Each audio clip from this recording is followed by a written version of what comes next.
आता बातमी आहे नांदेडच्या किनवट तालुक्यातील इस्लापूरमधून।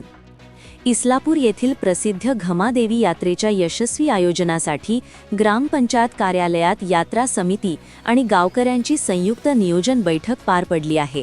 येत्या 2 फेब्रुवारीपासून घमादेवी यात्रेला प्रारंभ होणार असून यात्रेदरम्यान स्वच्छता, पाणीपुरवठा, वीज, वाहतूक आणि सुरक्षेच्या व्यवस्थेवर सविस्तर चर्चा करण्यात आली। सरपंच शारदा शिंगारी यांच्या अध्यक्षतेखाली झालेल्या या बैठकीत धार्मिक विधी, सांस्कृतिक कार्यक्रम तसेच क्रीडा स्पर्धांचे नियोजन निश्चित करण्यात आले।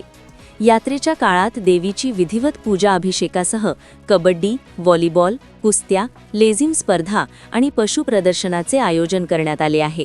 यात्रा शांततामयी आणि शिस्तबद्ध पार पाडण्यासाठी सर्व भाविक व नागरिकांनी सहकार्य करावे असे आवाहन ग्रामपंचायत, यात्रा समिती आणि पुजारी मंडळाच्या वतीने करण्यात आले आहे।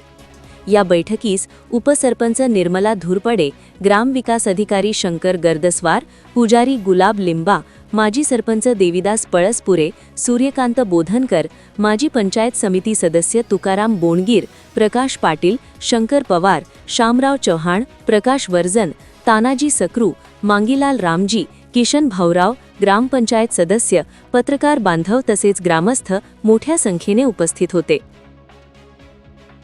तुम्ही पाहत आहात महाराष्ट्राच्या कुशीतलं GK न्यूज मराठी, सात जनतेची, भूमी महाराष्ट्राची।